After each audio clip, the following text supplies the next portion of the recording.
大家好，我係黑夜。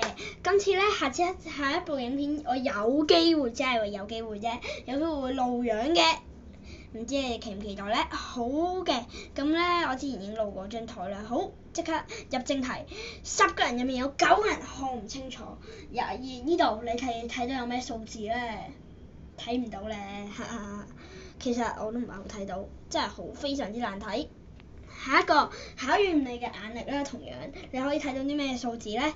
我可以提一提大家，我冇記錯，好似係有個4字嘅。下一個就係考驗你嘅眼力，你可以睇到啲咩數字咧？同樣都係一樣，好多，你哋可以停喺度慢慢 keep 低圖慢慢睇，非常之難睇㗎，好難㗎。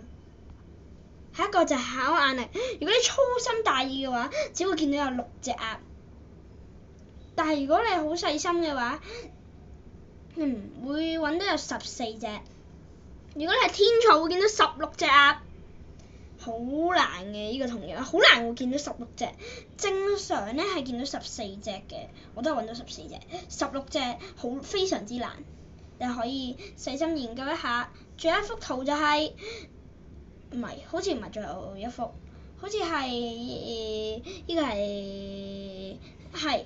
然後呢個係要揾辣椒，然後你哋要揾出喺咁多士多啤梨度揾出辣椒。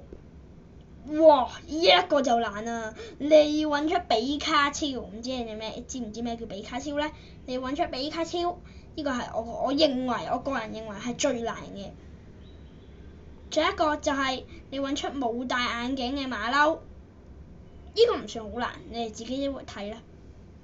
原來呢個先係最後一個，好精彩啊！好，就係你要喺一堆貓入面揾出一隻兔，呢個擾亂你啊！好多隻貓，咁好啦，係咪好可愛咧？如果你覺得啲貓可愛嘅話，就喺8.7秒內幫我按下訂閱同喜歡啦！多謝各位，我係黑夜，拜拜。